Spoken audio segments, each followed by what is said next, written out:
இன்னும் இந்த மாதிரி எத்தனை மோசமான சம்பவங்களை பார்க்கணுமோ தெரியல.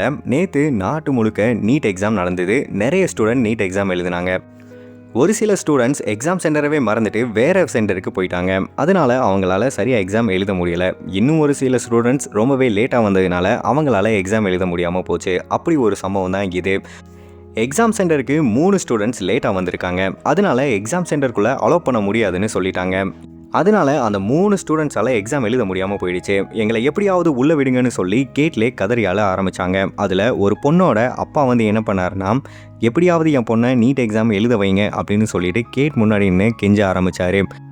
அங்கே இருக்க அதிகாரிகள் கிட்ட கையெடுத்து கும்பிட்டு என்னோட பொண்ணை எப்படியாவது எக்ஸாம் எழுத அலோவ் பண்ணுங்க அப்படின்னு சொல்லி கேட்டார். ஆனால் அவங்க அலோவ் பண்ணவே இல்லை. அதனால் அந்த பொண்ணோட தந்தை என்ன பண்ணார்னா, கேட்டை வேகமாக தன்னோட தலையால் முட்டி கீழே படுத்து உருண்டு ரொம்பவே அழுத ஆரம்பித்தார். தன்னோட தந்தையை பார்த்து அந்த பொண்ணு ரொம்பவே கஷ்டப்பட்டாங்க.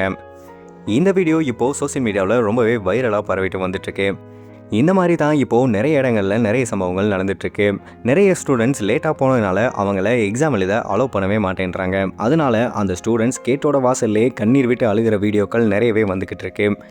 இப்போது இந்த தந்தை மகளோட சம்பவமும் மத்திய பிரதேசத்தில் தான் நடந்திருக்கு.